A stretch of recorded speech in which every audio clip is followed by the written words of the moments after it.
Puji Tuhan, saya sampaikan selamat malam dan salam sejahtera dalam Tuhan kita Yesus Kristus. Haleluya. Puji Tuhan, bersyukur kita boleh kembali bersama-sama beribadah. Dan mari kita akan bersama-sama belajar firman Tuhan tentang bagaimana Tuhan adalah Tuhan yang terus menyemangati kita, sebab Dia selalu ada bersama-sama dengan kita. Amin. Mari kita membaca satu ayat saja bersama-sama di dalam Kisah Para Rasul pasal 23 ayat yang ke-11. Kisah Para Rasul pasal 23, kita baca bersama-sama ayat yang ke-11. Kita sudah membaca konteksnya pada ibadah minggu yang lalu dan kita akan menyimak satu ayat ini. Ya. Kita baca bersama-sama Kisah Para Rasul 23 ayat yang ke-11, 2, 3. Pada malam berikutnya Tuhan datang berdiri di sisinya dan berkata kepadanya, "Kuatkanlah hatimu, sebab sebagaimana engkau dengan berani telah bersaksi tentang aku di Yerusalem, demikian jugalah hendaknya engkau pergi bersaksi di Roma." Haleluya. Puji Tuhan. Tentunya kita semua pernah merasa lelah, letih, lesu ya dalam hidup ini. Mungkin kita pernah merasa putus asa atau kehilangan semangat. Kita harus jujur bahwa dalam perjalanan hidup kita ada saat-saat di mana kita berada dalam situasi yang sangat sulit, ya. Kita sendirian atau bahkan mungkin kita merasa gagal. Bapak Ibu, saat ini firman Tuhan mengingatkan kita bahwa Tuhan Yesus adalah sumber semangat kita. Amin. Dia adalah penyemangat kita. Yesus adalah Tuhan yang hadir di tengah-tengah pergumulan hidup yang kita alami. Dia hadir di tengah-tengah keadaan sulit kita. Tuhan Yesus menghargai kesetiaan kita kepadanya. Saya yakin kita adalah orang-orang yang setia. Amin. Makanya tetap teguh di dalam Tuhan, tetap setia. Sebab Tuhan menghargai kesetiaan kita. Dan Tuhan selalu memberi pengharapan bagi kita untuk masa depan kita. Mari Bapak Ibu, kita akan belajar tentang bagaimana Tuhan Yesus memberikan semangat kepada Rasul Paulus yang sedang dalam keadaan yang sangat sulit pada waktu itu. Yang sedang dalam kesendirian dan mungkin dia merasa gagal. Tetapi Yesus hadir dalam hidupnya, menyemangatinya, menghargai pelayanannya, bahkan menjanjikan masa depan pelayanannya. Bapak Ibu, sekali lagi saya mau mengatakan bahwa Tuhan kita Yesus Kristus adalah penyemangat. Dan dalam teks yang kita baca dalam ayat ini, dia berdiri di samping Rasul Paulus dan dia berkata, "Kuatkanlah hatimu."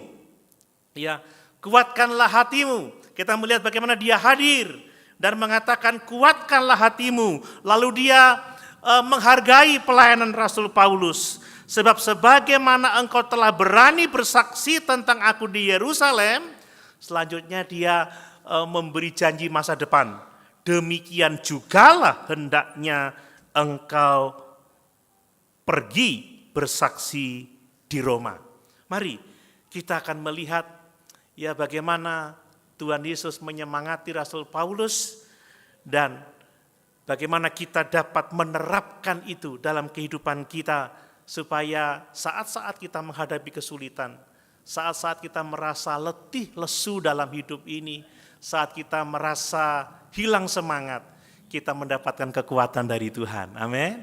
Mari kita melihat setidaknya ada 3 poin yang ingin saya sampaikan bagi kita sekalian tentang bagaimana Tuhan itu akan menyemangati kita pada saat-saat kesulitan yang kita hadapi. Yang pertama perhatikan, Bapak Ibu, Tuhan itu menyemangati kita, Tuhan itu menguatkan kita, Tuhan itu mendorong kita dengan kehadirannya saat-saat kita berada di dalam keadaan yang sulit. Ya, saya memperhatikan bahwa salah satu cara utama Tuhan memberi semangat adalah melalui kehadirannya, Bapak Ibu.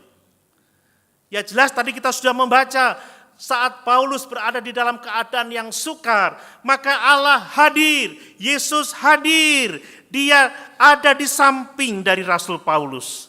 Dan kehadiran Yesus saat itu memberi kekuatan kepada Paulus, memberi penghiburan kepada Paulus, memberi semangat kepada Paulus. Bapak Ibu, saya yakin di tengah-tengah pergumulan kita, kalau kita tahu Tuhan ada bersama-sama dengan kita, itu adalah kekuatan kita. Bapak Ibu percaya saat ini Tuhan ada di tengah-tengah kita? Amin. Itu yang membuat kita semangat untuk memuji Tuhan, semangat untuk melayani Tuhan, semangat untuk mendengarkan firman-Nya, karena Dia ada bersama-sama dengan kita. Nah, dalam kehidupan Rasul Paulus yang kita baca dalam teks ini adalah kehadiran Tuhan yang keempat kalinya. Dan setahu saya ini yang terakhir, sebab setelah ini di pasal 27 ayat 23, Tuhan mengirimkan malaikat untuk menguatkan Rasul Paulus. Bapak Ibu, ada 4 kehadiran Tuhan yang ditulis dalam Kisah Para Rasul. Ya, ternyata kehadiran Tuhan yang pertama itu jelas pada saat pertobatan Rasul Paulus ketika dia dalam perjalanan ke Damsyik, ya, untuk menangkap dan menganiaya orang-orang percaya. Ya, sebelum ia menjadi buta, ia bertemu dengan Tuhan Yesus. Itu saat-saat pertama Rasul Paulus mengalami perjumpaan dengan Yesus. Kemudian ada kemungkinan ketika Rasul Paulus ada di Arab, ya selama 3 tahun lebih di sana, Yesus berulang kali hadir ada di sisinya untuk mengajarnya tentang kebenaran. Dan itu tersirat di dalam Galatia pasal 1 ayat 11-17. Sehingga Paulus dapat mengatakan bahwa Injilku tidak berasal dari manusia, tetapi Injil yang kuberitakan adalah berasal dari Tuhan Yesus Kristus sendiri. Kemudian kehadiran Tuhan Yesus Kristus yang nyata, ya, atau dapat saya katakan penampakan Tuhan Yesus Kristus yang nyata bagi Rasul Paulus adalah ketika dia ada di Bait Suci di Yerusalem 3 tahun setelah pertobatannya. Ketika Tuhan menyuruh Rasul Paulus untuk pergi kepada bangsa-bangsa lain sebab orang Yahudi tidak mau mendengarkannya. Coba kita baca saja. Kisah Rasul 22 ayat 17 dan 18. Ini kehadiran Tuhan yang nyata dalam kehidupan Rasul Paulus. Kisah Rasul 22 ayat 17 ya sampai 18. Sesudah aku kembali di Yerusalem dan ketika aku sedang berdoa di dalam bait Allah, rohku diliputi oleh kuasa ilahi, aku melihat Dia. Bayangkan luar biasa ya. Aku melihat Yesus yang berkata kepadaku, lekaslah, segeralah tinggalkan Yerusalem, sebab mereka tidak akan menerima kesaksianmu tentang aku. Jadi di tengah-tengah pergumulan, penolakan ya dari orang-orang Yahudi terhadap Injil yang diberitakannya, penolakan orang-orang Yahudi atas kehadirannya, Allah menyatakan diri. Dia membuat Rasul Paulus melihat Yesus dan memberikan perintahnya kepada Rasul Paulus.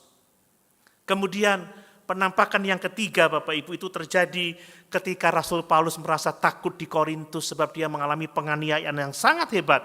Dan pada waktu itu dia mengalami satu penglihatan ya dan mendengarkan Yesus menguatkan dia. Coba kita baca di dalam pasal 18 ya, Kisah Rasul pasal 18 ayat 9 dan 10. Kisah Rasul pasal 18 ayat 9 dan 10. Ya demikian firman Tuhan. Pada suatu malam berfirmanlah Tuhan kepada Paulus dalam suatu penglihatan ya. Yesus hadir dalam penglihatan Rasul Paulus. Jangan takut, teruslah memberitakan firman dan jangan diam. Sebab aku menyertai engkau dan tidak ada seorang pun yang akan menjamah dan menganiaya engkau sebab banyak umatku di kota ini. Dan teks yang kita baca adalah kehadiran Yesus yang keempat saat dia ada di dalam penjara, sebab kesaksiannya tentang Injil Yesus Kristus. Lalu Tuhan berdiri di sampingnya dan mengatakan, kuatkanlah hatimu. Ya, kuatkanlah hatimu. Sebagaimana engkau telah berani memberitakan Injil di Yerusalem, demikianlah hendaknya engkau memberitakan Injil di Roma. Bapak Ibu, dari fakta-fakta ini ya kita dapat mempelajari satu kebenaran yang luar biasa, bahwa dengan hadirnya Tuhan dalam kehidupan hamba-hambanya, bahwa hadirnya Tuhan dalam kehidupan kita itu menunjukkan kepada kita bahwa sesungguhnya Tuhan itu mengetahui semua keadaan sulit yang kita alami. Amin. Masih ingat lagu lama itu? Allah mengerti, Allah peduli segala soalan yang kita hadapi. Amin.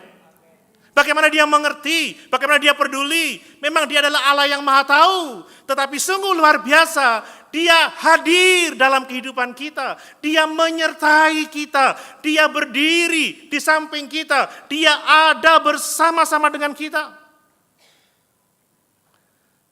Mari kita bersyukur, sebab Yesus tahu persis setiap detail kehidupan kita, termasuk semua kesulitan yang kita hadapi. Mungkin Bapak Ibu sekarang sedang mengalami kesulitan dan sedang berdoa untuk meminta pertolongan Tuhan. Percayalah, Tuhan tahu kondisi Bapak Ibu saudara sekalian. Dia mengerti dan dia peduli. Dia tidak perlu ya mengirim sekelompok malaikat untuk mengerti keadaan kita. Dia tidak perlu mengirimkan malaikat untuk mengerti bagaimana keadaan Paulus pada waktu itu. Ternyata sel penjara, bahkan para sipir penjara tidak bisa menghalangi kehadiran Allah dalam kehidupan Paulus.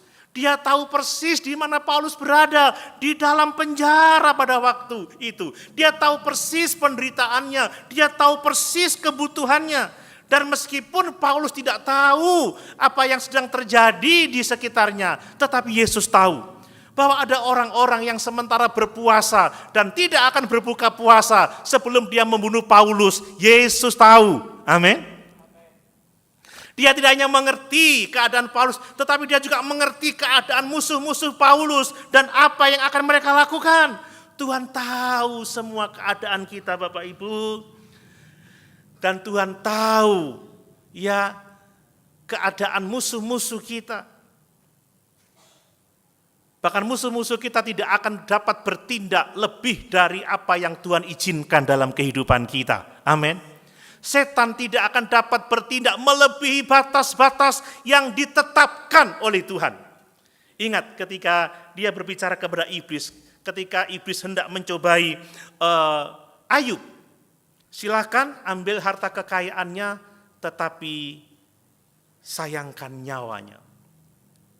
Silakan ambil anak-anaknya, tetapi sayangkan nyawanya. Engkau boleh ambil kesehatannya, tetapi jangan menjamah hidupnya. Kan seperti itu. Allah tahu persis keadaan kita. Allah tahu persis persoalan kita. Dan musuh-musuh kita tidak akan dapat bertindak lebih dari apa yang Tuhan izinkan untuk dilakukan bagi kehidupan kita. Amin. Ini berkat yang sangat luar biasa. Bapak Ibu sekalipun ada ancaman dalam hidup ini, ada pergumulan yang hebat, Tuhan tahu persis kebutuhan kita, dia tahu keadaan kita dan dia dapat menolong kita. Coba lihat Yesaya pasal 54 ayat 17. Yesaya pasal 54 ayat 17, ini ayat yang sangat luar biasa. Yesaya pasal 54 ayat 17. Coba perhatikan ayat ini ya, luar biasa. Setiap senjata yang ditempa terhadap engkau tidak akan berhasil. Wow. Dan setiap orang yang melontarkan tuduhan melawan engkau dalam pengadilan akan engkau buktikan salah. Inilah yang menjadi bagian hamba-hamba Tuhan dan kebenaran yang mereka terima daripadaku, demikianlah firman Tuhan. Bapak Ibu, pada waktu itu banyak orang berkumpul, bersepakat untuk tidak makan sampai mereka berhasil membunuh Rasul Paulus. Tetapi kalau Tuhan menjaga hambanya, tidak ada satu kuasa pun yang dapat menjamah hambanya itu. Amin. Saudara, apakah keadaan sulit yang kau hadapi hari-hari ini? Mungkin kau sedang diancam, engkau sedang mengalami perundungan. Tapi ingat, Tuhan tahu persis keadaan kita. Dan orang-orang yang mengancam kita tidak akan dapat melakukan sesuatu yang melebihi batas-batas yang ditetapkan oleh Tuhan. Mungkin ada yang mengalami masalah keuangan hari-hari ini, masalah kesehatan, atau bahkan pergumulan dalam keluarga kita. Mungkin saudara merasa tidak ada jalan keluar. Ingat, Tuhan mengerti, Tuhan peduli. Dia mengenal pergumulan kita, sebab dia ada bersama-sama dengan kita, dan dia berkata, kuatkanlah hatimu. Amin Bapak Ibu. Jangan takut, jangan gentar. Dan kehadiran Tuhan tidak dapat dihalangi oleh apapun juga. Di mana keadaan kita sekarang, Allah ada di situ. Ya ingat kata pemazmur, kemanakah aku dapat pergi menjauhi Tuhan? Tidak bisa. Di mana aku berada di situ ada Tuhan. Di mana aku sembunyi di situ ada Tuhan. Dia tidak bisa menghindar dari kehadiran Tuhan. Demikian kita orang-orang yang percaya kepada Tuhan. Tuhan hadir, Tuhan mengerti setiap kebutuhan kita. Tuhan mengerti setiap pergumulan kita. Dan dia berkuasa untuk menolong kita. Nah kemudian kehadiran Tuhan dalam kehidupan kita itu berarti bahwa Tuhan itu ada bersama-sama dengan kita dalam semua keadaan sulit yang kita alami Bapak Ibu. Ya saat Rasul Paulus berada di penjara, ya Tuhan bukan hanya mengetahui keadaannya, tetapi dia berdiri di samping Paulus. Ini luar biasa. Dia berdiri di samping Paulus. Ya saya membaca lagi ayat yang ke-11 itu.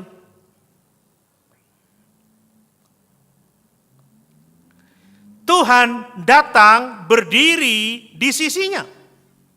Bapak Ibu, ya kalau kita mengetahui kehadiran Tuhan dalam kehidupan kita, itu akan memberikan kekuatan kepada kita dan membuat kita tetap kokoh, tetap berjuang di tengah-tengah kesulitan yang kita hadapi. Itu yang dialami oleh Rasul Paulus. Ya kita mungkin tidak melihat Tuhan sendiri ya, seperti yang dialami oleh Rasul Paulus ya. Ya dia melihat Tuhan berdiri di sisinya, dalam penglihatan dia melihat Yesus ya. Dalam mimpinya dia melihat Yesus seperti itu. Tetapi melalui firman Tuhan kita bisa yakin bahwa Tuhan ada bersama-sama dengan kita. Dalam Matius pasal 28 ayat yang ke-20, ketika dia memberikan amanat agungnya kepada para murid, juga kepada kita semua dia mengatakan, ketahuilah bahwa aku menyertai kamu senantiasa sampai kepada kesudahan alam.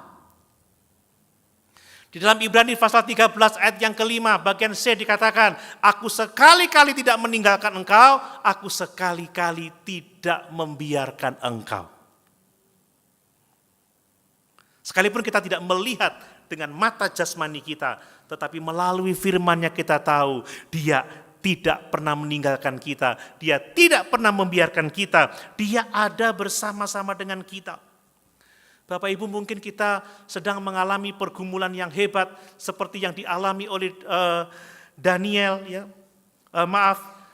Yang dialami oleh ketiga teman Daniel itu ya, Sadrak, Mesak dan Abednego, ketika dia harus dilemparkan ke perapian yang menyala-nyala, yang panasnya dipanaskan 7 kali lipat. Tetapi di tengah-tengah keadaan yang seperti itu, Yesus ada bersama-sama dengan dia. Ya, orang-orang bahkan Nebukadnezar melihat bahwa ada seorang yang rupanya seperti anak dewa bersama-sama dengan Sadrak, Mesak dan Abednego. Demikian juga di saat-saat kita menghadapi api, ya ujian dalam kehidupan kita, sekalipun kita tidak melihat dengan kasat mata, tetapi kita tahu ada Yesus bersama-sama dengan kita. Bapak Ibu ingat kasus Daniel ketika dia dilemparkan ke gua singa. Memang tidak dikatakan bahwa ada seorang yang mirip dengan anak dewa yang menyertai Daniel, tetapi kita percaya karena kehadiran Allah, singa-singa itu mulutnya terkatup, singa-singa yang kelaparan itu tidak memangsa Daniel. Amin. Tetapi setelah orang-orang yang lain yang dilempar ke gua singa itu, mereka dimakan habis oleh singa-singa itu. Demikian juga di tengah-tengah bahaya, Yesus ada bersama-sama dengan kita. Ingat Mazmur pasal 23, sekalipun aku dalam lembah kekelaman, aku tidak takut bahaya, sebab Engkau besertaku. Amin. Mari Bapak Ibu. Mungkin Bapak Ibu pernah merasakan kehadiran Tuhan melalui firman-Nya yang menguatkan hati Bapak Ibu saudara sekalian, atau melalui dukungan doa dari saudara-saudara seiman kita. Ya, pertolongan Tuhan datang kepada kita tepat pada waktunya. Itu semua adalah cara Tuhan untuk menguatkan kita, cara Tuhan untuk menyemangati kita. Dia hadir dalam kehidupan kita dan Dia tahu persis kebutuhan kita. Nah, kemudian kehadiran Tuhan dalam kehidupan kita dan bagaimana Dia mengerti apa yang kita hadapi, itu berarti bahwa Tuhan itu memahami, Bapak Ibu ya. Tuhan itu tidak sekedar bersimpati, tetapi bisa berempati dalam semua keadaan sulit yang kita hadapi. Dia dapat turut merasakan penderitaan kita, Dia dapat turut merasakan kelemahan-kelemahan kita. Sekali lagi, Yesus tidak hanya hadir, tidak hanya mengerti, tetapi Dia juga memahami perasaan-perasaan kita. Coba kita baca di dalam Ibrani pasal 2 ayat yang ke-18. Ibrani pasal 2 ayat yang ke-18. Firman Tuhan yang sangat luar biasa bagi kita. Ya,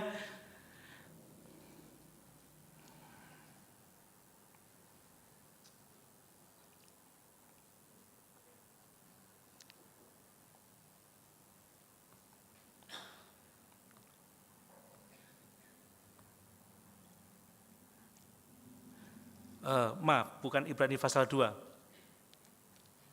Saya cari dulu ya.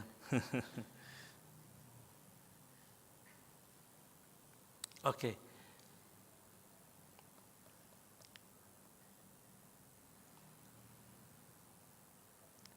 Kita baca Ibrani pasal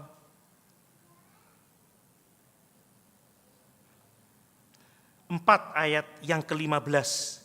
Ya, Ibrani pasal 4 ayat yang ke-15. Sebab imam besar yang kita punya bukanlah imam besar yang tidak dapat turut merasakan kelemahan-kelemahan kita. Sebaliknya sama dengan kita, Ia telah dicobai, hanya tidak berbuat dosa. Sebab itu marilah kita dengan penuh keberanian menghampiri tahta kasih karunia, supaya kita menerima rahmat dan menemukan kasih karunia untuk mendapatkan pertolongan kita pada waktunya. Amin. Dia dapat memahami kelemahan-kelemahan kita karena Dia telah dicobai sama seperti kita. Mari Bapak Ibu, kita tidak perlu gentar, kita tidak perlu takut menghadapi apapun juga dalam hidup ini, sebab Dia hadir. Dia ada bersama-sama dengan kita. Dia mengetahui persis keadaan kita. Dan Dia bersimpati. Dia turut merasakan kelemahan-kelemahan kita. Dan karena itu Tuhan memberi perintah ya. Memberi perintah yang penuh kasih karunia untuk menyemangati kita dalam situasi sulit yang kita hadapi. Ya, kita membaca tadi Dia berkata, kuatkanlah hatimu. Bapak Ibu, ini bukan sekedar dorongan, ini bukan sekedar kata-kata penguatan, tetapi ini adalah perintah dengan penuh kasih karunia. Ini perintah yang datang dari kepedulian Allah dalam kehidupan kita, yang akan memberi penghiburan dan kekuatan kepada kita. Bapak Ibu, saat Yesus mengatakan kuatkanlah hatimu, sebenarnya Dia sedang memberi keberanian kepada Paulus untuk tidak menyerah, untuk tidak putus asa, tetapi untuk tetap giat dan bersemangat di dalam melayani Tuhan. Amin. Bapak Ibu, ada banyak ayat ya yang mengatakan jangan takut, jangan takut, jangan takut. Ya terutama di Yesaya pasal 41 ayat yang ke-10 dia berkata, jangan takut sebab aku menyertai engkau. Bapak Ibu, kalau Tuhan ada bersama-sama dengan kita, tidak ada sesuatu pun yang perlu kita takutkan. Amin. Itu yang pertama. Tuhan menguatkan kita, Tuhan menyemangati kita dengan kehadirannya dalam kehidupan kita.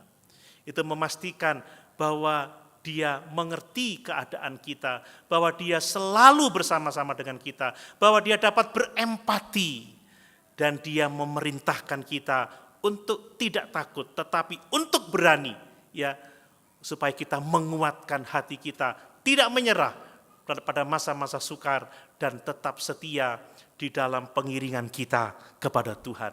Yang kedua, Tuhan itu menyemangati kita, Tuhan itu menguatkan kita dengan cara apa?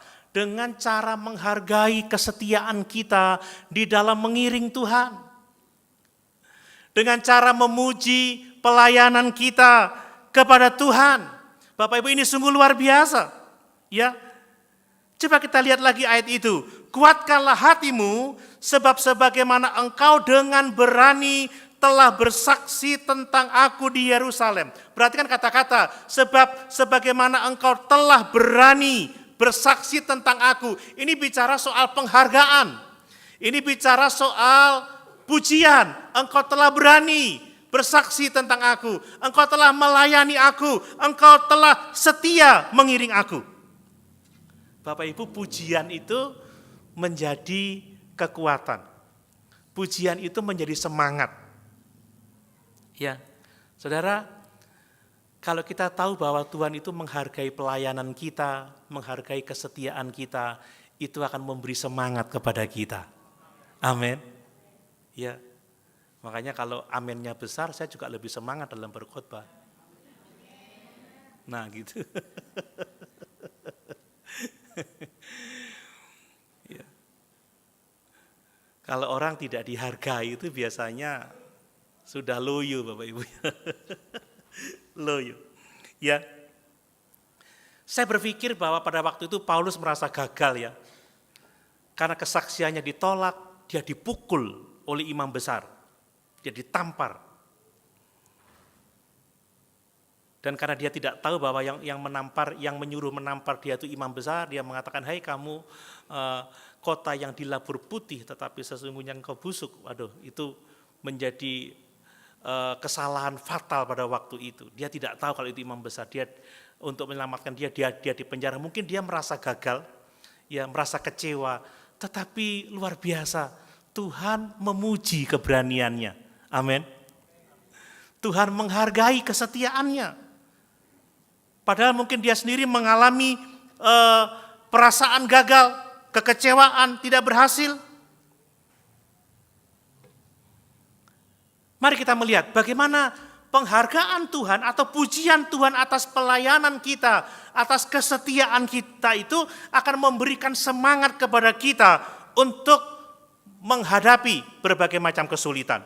Bapak Ibu, Tuhan itu menghargai kita, menghargai pelayanan kita, menghargai kesetiaan kita dalam mengiring Tuhan, meskipun mungkin hasilnya itu tidak kelihatan.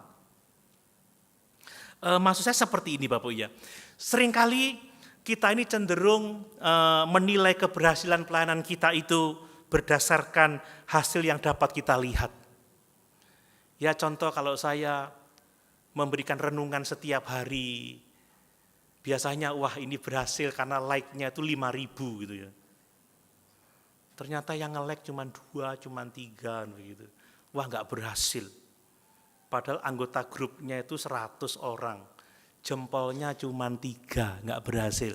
Kadang orang berpikir seperti itu saudara. Ya saya ini buat video, buat apa, yang suka sedikit saudara ya. Kadang seperti itu. Kami mengadakan doa malam yang kita share melalui akun Zoom ya. Tetapi yang hadir enggak ada. Hanya para pengerja. wah sepertinya kita nggak berhasil. Bahkan pengerja pun kadang-kadang tidak hadir. Termasuk saya pendetanya. Karena sering keluar kota. Lalu kita merasa, aku gagal. Mungkin kalau kebaktian seperti sekarang ini gereja eklesia, yang hadir berapa? Kan seperti itu. Kalau saya khotbah, semua amin tidak, kan begitu ya. Namun ternyata Tuhan itu tidak menilai pelayanan kita berdasarkan angka yang dapat kita lihat, berdasarkan jumlah orang yang hadir, atau apapun juga. Bapak Ibu, Tuhan itu melihat kesetiaan kita. Amin. Tuhan itu melihat ketulusan kita. Bapak Ibu ingat Nabi Yeremia. Nabi Yeremia itu khotbah 3 tahun, tak satu pun ada yang bertobat. Yesaya juga seperti itu. Khotbah bertahun-tahun, justru dia dilawan, justru dia ditentang, justru dia dihina, justru dia dianiaya. Tapi apakah Tuhan tidak menghargai pelayanan Yeremia, Yesaya? Tidak. Karena Tuhan menghargai pelayanan kita. Bukan karena hasil yang dapat dilihat, tetapi dari kesetiaan kita, dari ketulusan kita di dalam melayani Tuhan. Amin. Mungkin doa pagi yang hadir kok cuman orang-orang itu aja. Ada bahasa lu lagi. Yang hadir lu lagi. Saudara, Tuhan tidak melihat angka, jumlah, tetapi Tuhan melihat kesetiaan kita. Mungkin kita berdoa sendiri, tapi kalau kita setia, kita dihargai oleh Tuhan. Mungkin pelayanan kita tidak dihargai oleh orang lain, tetapi kalau kita setia, Tuhan menghargai kita. Tuhan memuji pelayanan kita. Ya mungkin setelah choir capek-capek gak ada yang ngucapin terima kasih. Tetap setia, Tuhan menghargai ketulusan dan pelayanan kita. Amin. Pemain musik gak ada tepuk tangan bagi mereka. Tetap setia, yang dihargai kesetiaan mereka. Amin. Loh, haleluya Bapak Ibu. Ya, lihat ketika Yesus memuji Paulus, engkau telah berani bersaksi tentang aku di Yerusalem. Dia tidak berkata, engkau telah memenangkan 15 orang. Tidak. Engkau telah membawa banyak orang bertobat datang kepadaku. Tidak. Dia tidak memuji kesuksesan secara angka yang bisa dilihat. Tetapi dia mengatakan, engkau telah berani bersaksi tentang aku. Dia tidak memuji. Ya, melalui kacamata manusia, tetapi dia melihat hati, melihat ketulusan, melihat kesetiaan. Bapak Ibu mau tetap setia sekalipun tidak ada yang memuji Bapak Ibu saudara sekalian. Ya, mungkin Bapak Ibu telah melakukan banyak hal, tetapi sedikit orang yang berterima kasih. Tetap setia. Tetap setia karena Allah memuji orang-orang yang setia dan tulus kepadanya. Bapak Ibu, mungkin ya kita merasa bahwa dalam pelayanan kita, usaha kita tidak dihargai oleh manusia ya. Tetapi ingatlah Tuhan melihat setiap pengorbanan kita, melihat setiap jerih payah kita, melihat waktu yang kita berikan, melihat tenaga yang kita curahkan. Dan dia menghargai dan memuji dengan berkata, sabaslah hai hambaku yang baik dan setia, masuklah dalam kebahagiaan Tuhanmu. Amin. Ini berkat yang harus kita pahami. Nah, bagaimana pujian Allah itu dapat menyemangati kita? Karena pujian Allah bagi pelayanan kita, bagi Paulus, itu menyatakan bahwa pelayanan Rasul Paulus, pelayanan kita itu berharga di mata Tuhan. Amin Bapak Ibu. Ini yang paling penting, itu yang memberi semangat kepada kita. Saya kalau membaca Alkitab, ya tentang bagaimana Tuhan itu menghargai orang-orang yang dengan jerih lelah membangun dan mengajar. Bagaimana dia menghargai hamba-hambanya yang setia memberitakan Injil. Saya sangat bersyukur, saya sangat dikuatkan. Karena setiap pelayanan pengajaran, setiap pelayanan pemberitaan Injil itu berharga di mata Tuhan. Bapak Ibu, ada kalanya kita kecewa ya, putus asa. Sekali lagi karena kurangnya apresiasi. Ya mungkin kita berpikir usaha kita sia-sia. Apa yang kita lakukan tidak berguna, tetapi ingat sekecil apapun yang kita buat untuk Tuhan, itu dihargai oleh Tuhan. Tuhan mau berkata seperti ini, aku melihat jerih payahmu, aku melihat usahamu, apapun yang kamu lakukan, aku menghargai itu. Itulah kenapa pujian Allah itu menguatkan kita dalam melayani Dia. Itu yang mendorong kita untuk tetap semangat dalam pekerjaan Tuhan. Nah, selanjutnya Bapak Ibu, pujian Allah itu menguatkan kita, menyemangati kita karena pelayanan kita dihargai oleh Tuhan bukan berdasarkan kesuksesan duniawi, tetapi berdasarkan kesetiaan kita kepada firman Tuhan. Haleluya Bapak Ibu. Setia kepada firman Tuhan. Banyak orang yang sukses melayani tetapi tidak memberitakan firman kebenaran, menyelewengkan Injil. Ya tadi pagi saya sampaikan mari kita waspada terhadap bahaya penyesatan, bahaya penipuan rohani saat-saat kita menghadapi pencobaan, saat-saat kita menghadapi godaan. Saudara, ada banyak orang yang berhasil memikat hati orang karena tidak menyampaikan kebenaran firman Tuhan, tetapi menyampaikan apa yang ingin didengar oleh kebanyakan orang sekarang ini. Bapak Ibu, ya kalau ingin diterima oleh orang-orang Yahudi, Paulus tidak usah memberitakan Yesus. Paulus memberitakan hukum Taurat saja. Paulus memberitakan keselamatan karena perbuatan baik saja. Orang Yahudi pasti akan merangkul dia. Orang Yahudi pasti akan memeluk dia. Tetapi karena Paulus bersikeras memberitakan Injil, maka dia ditolak.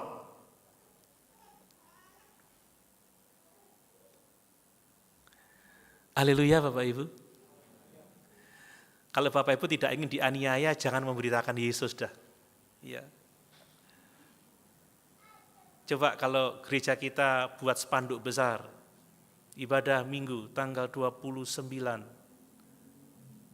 September sekarang ya, 2024, 7 langkah sukses menjadi kaya, sehat, dan bahagia. Wah pasti ramai sudah. Tetapi ternyata judulnya tema sore, ya Allah yang memberikan semangat, ya bersama dengannya dalam masa-masa sulit, rasanya kurang menarik. Tapi kita harus setia kepada firman Tuhan, amin. Amin, setia kepada kebenaran Allah. Ini yang harus diajarkan Bapak Ibu. Makanya jangan goyah, tetap teguh di dalam iman yang benar, tetap teguh di dalam firman Tuhan. Karena Allah menghargai kesetiaan kita kepada firman-Nya. Paulus setia memberitakan Injil Yesus Kristus. Dia tidak memberitakan yang lain. Dia tidak memberitakan dirinya. Dia tidak memberitakan kesaksian-kesaksian yang lain. Tetapi dia memberitakan Injil Yesus Kristus. Yang menuntun orang kepada pertobatan dan keselamatan. Hanya oleh anugerah dan iman kepada Yesus saja. Bapak Ibu, mengapa pujian Allah itu akan menyemangati kita dalam pelayanan? Sebab Tuhan mengingat hal-hal sekecil apapun yang kita lakukan untuk hormat dan kemuliaan bagi namanya. Amin. Ingat dalam Wahyu pasal 13 ayat yang ke-14, berbahagialah orang yang mati di dalam Tuhan sejak sekarang ini. Sungguh kata Roh, supaya dia boleh beristirahat dari segala jerih lelahnya. Karena segala perbuatannya menyertai dia. Itu adalah perbuatan kasih, perbuatan pelayanan sekecil apapun yang kita lakukan. Itu akan diingat oleh Tuhan untuk selama-lamanya. Apapun yang kita berikan untuk kemuliaan Tuhan akan diingat Tuhan untuk selama-lamanya. Mari kita bersemangat di dalam Tuhan. Sebab Tuhan menghargai kesetiaan kita. Amin. Tuhan menghargai pelayanan kita. Tuhan menghargai ketulusan kita. Sekalipun mungkin dunia tidak mengapresiasi kita. Mungkin dunia menganggap kita bukan siapa-siapa. Kontribusi kita kecil. Tetapi tidak demikian dengan Tuhan. Tuhan menghargai setiap apa yang kita lakukan untuk hormat dan kemuliaan bagi namanya. Yang ketiga, yang terakhir Bapak Ibu, Tuhan itu menyemangati kita dengan memberikan pengharapan pada masa depan. Tuhan itu menyemangati kita dengan memberikan janji tentang pelayanan kita di masa depan. Bapak Ibu, saya sebagai pelayan Tuhan, saya tidak mau pelayanan saya berhenti hari ini atau besok atau lusa. Saya ingin tetap dapat melayani Tuhan sampai Tuhan menjemput saya. Itu kerinduan saya. Ya, kadang-kadang ada orang yang ngomong, Pak Doni kalau dikasih mimbar kok senenge ya. Saudara, kalau saya tidak bisa melayani, kalau saya tidak bisa berkhotbah, tidak bisa membagikan Injil, itu penderitaan bagi saya. Ya, saya ingin dapat tetap terus melayani sampai Tuhan datang. Dan saya percaya kita pun ingin tetap setia melayani Tuhan sampai Dia datang. Dan Tuhan itu menjanjikan pelayanan kita di masa yang akan datang. Tidak ada satu kuasa pun yang dapat menahan kita dari kita melayani Tuhan. Amin. Makanya pujian itu mengatakan melayani lebih sungguh. Amin. Dan Tuhan berjanji bahwa kita akan dapat tetap terus melayani Dia. Jadi Tuhan tidak hanya hadir di tengah-tengah kesulitan kita. Tuhan tidak hanya menghargai pelayanan kita di masa lalu, tetapi Tuhan memberi janji bahwa kita akan tetap dapat terus melayani Dia sampai waktu kita untuk kembali kepadanya, sampai waktu kita untuk menerima kemuliaan kekal bersama-sama dengan Dia di dalam kerajaan surga. Coba perhatikan itu. Sebagaimana ya engkau dengan berani telah bersaksi tentang aku di Yerusalem, demikian jugalah hendaknya engkau pergi bersaksi di Roma. Janji ini memberikan pengharapan. Janji ini memberikan kekuatan. Janji ini memberikan kepastian bahwa Tuhan punya rencana di masa depan. Amin. Mungkin pada waktu itu Paulus sudah merasa, wis habis hidupku, entek wis ya. Usai di sini. Ya tapi bukan lagu cinta ya. Bukan yang lagunya Raisa, bukan. Tapi ini dia mungkin berpikir, usai di sini sudah tidak ada kesempatan lain untuk melayani Tuhan. Tetapi Tuhan berkata beda, tidak. Sebagaimana engkau berani melayani, memberitakan Injil di Yerusalem, engkau akan melayani aku di Roma. Amin Bapak Ibu. Ini luar biasa. Saya mau kita semua tahu bahwa janji Tuhan itu memberi kepastian bahwa masa depan kita itu ada di tangan Tuhan. Orang-orang berencana membunuh Paulus. Dia dipenjarakan. Sepertinya tidak ada masa depan. Sepertinya semua akan berakhir pada waktu itu. Selesai sudah, tetapi tidak. Janji Tuhan bahwa Dia akan pergi ke Roma untuk memberitakan Injil, itu bukti bahwa Tuhan kita memegang masa depan. Bapak Ibu, tidak perlu takut, tidak perlu goyah menghadapi apapun juga. Ya, penjara tidak bisa menghalangi Paulus. Ya, orang-orang yang hendak membunuhnya tidak bisa menahan Paulus. Sebab Tuhan yang memegang kendali pada masa depan. Itu sebabnya jangan percaya kepada diri sendiri. Jangan saudara menyerah pada keadaan, sebab Dia yang memegang masa depan. Ingat Yeremia 29 ayat yang ke-11. Sebab aku ini mengetahui rancangan-rancangan apa yang ada padaku mengenai kamu. Demikianlah firman Tuhan, yaitu rancangan damai sejahtera dan bukan rancangan kecelakaan, untuk memberikan kepadamu hari depan yang penuh pengharapan. Amin. Bapak Ibu, masa depan ada di tangan Tuhan. Kalau Tuhan memiliki rancangan yang baik untuk masa depan kita, tidak ada satu kuasa pun yang bisa menahan kita untuk sampai di masa depan itu. Amin. Ini yang menyemangati kita untuk setia melayani Tuhan. Ini yang menyemangati kita untuk kita setia mengiring Tuhan dalam hidup ini. Nah, kemudian janji Tuhan kepada Paulus ya, bahwa dia akan pergi ke Roma dan memberitakan Injil. Janji Tuhan ini juga membuat kita tahu bahwa sebenarnya pelayanan kita masih belum berakhir, Bapak Ibu ya. Paulus mungkin merasa pelayanannya sudah akan berakhir pada waktu itu, tetapi Tuhan mengatakan tidak akan berakhir. Ya, tadi pagi juga saya bacakan dalam Filipi pasal 1 ayat yang ke-6 bahwa Tuhan yang memulai satu pekerjaan baik dalam kehidupan kita, Dia yang akan menyelesaikannya sampai pada hari Kristus Yesus Tuhan kita. Amin. Kalau Tuhan sudah memberikan kepada kita sesuatu yang baik, Dia akan memeliharanya. Kalau Tuhan sudah membawa kita untuk melayani Tuhan hari ini, Tuhan akan memelihara kita sampai pada kedatangannya kembali. Kalau Tuhan telah membuka pintu untuk kita mengiring Dia, untuk kita mengasihi Dia, untuk kita mengikut Dia, untuk kita melayani Dia, Tuhan akan menolong kita dan sanggup menjaga kita sampai kedatangannya kembali. Kemudian janji Tuhan akan masa depan itu menunjukkan bahwa Tuhan akan membawa kita melampaui batas-batas bahkan keterbatasan kita.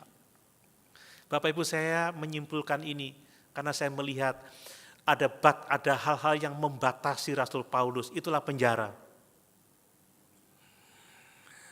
Ada batas yang membatasi Paulus, itulah orang-orang Yahudi yang menginginkan kematiannya. Tetapi kalau Tuhan menjanjikan masa depan, Tuhan akan membawa kita melampaui batas-batas, bahkan mungkin melampaui keterbatasan kita, Bapak Ibu. Dalam hidup ini seringkali ada hal-hal yang membatasi kita. Kadang kita juga terbatas ya, kita tidak punya modal yang cukup ya, kita tidak punya keterampilan yang cukup, mungkin kita tidak punya, kita mempunyai masa lalu yang buruk ya, yang mungkin bisa menahan langkah maju kita di dalam hidup ini. Tetapi kalau Tuhan sudah menjanjikan masa depan, Dia sanggup membawa kita melampaui batas-batas bahkan keterbatasan kita. Kalau boleh bersaksi, saya ingat dulu ya, ada orang-orang yang melihat bahwa saya ini nggak punya masa depan.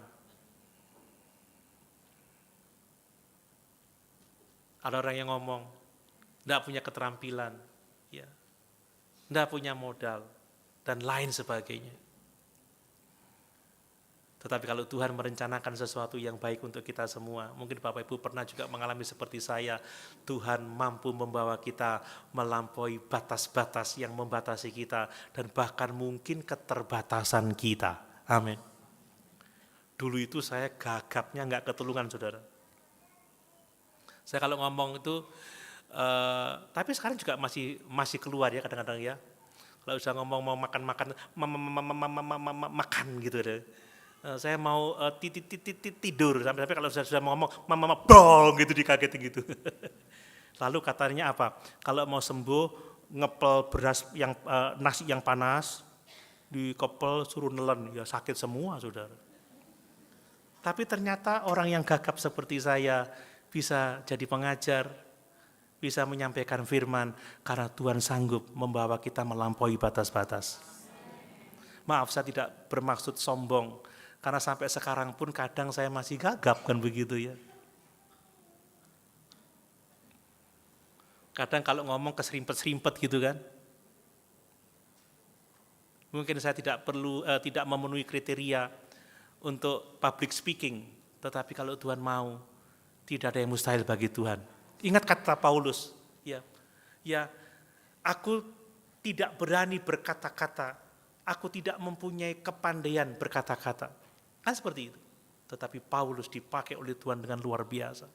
Makanya jangan takluk pada batas-batas, jangan saudara dikungkung oleh keterbatasan, percaya kepada Yesus. Tuhan sanggup menolong kita dan membawa kita melakukan hal-hal yang tidak kita duga. Tuhan itu menjawab doa kita melebihi dari apa yang kita minta. Amin. Melebihi dari apa yang kita pikirkan. Itu sebabnya janji-janji Tuhan itu menjadi sumber kekuatan, ya, menjadi sumber penghiburan, menjadi semangat yang kuat untuk kita tetap setia sekalipun menghadapi masa-masa sukar. Mari Bapak Ibu, andalkan Tuhan saja. Amin. Jangan lemah, jangan putus asa. Dia ada bersama-sama dengan kita. Dia berdiri di sisi kita. Dia hadir. Dia mengerti kebutuhan kita. Dia mengerti keadaan kita. Dia dapat merasakan kelemahan-kelemahan kita. Dia sekali-kali tidak pernah meninggalkan kita dan dia sanggup menolong kita. Ingat, dia menghargai setiap pelayanan kita. Dia menghargai kesetiaan kita. Mungkin dunia tidak menghargai, tetapi Tuhan menghargainya. Amin. Dan ingat bahwa Tuhan menjanjikan masa depan yang penuh pengharapan. Setia, setialah, setia sampai mati. Sekali Yesus, selamanya Yesus. Amin. Sama-sama kita berdiri.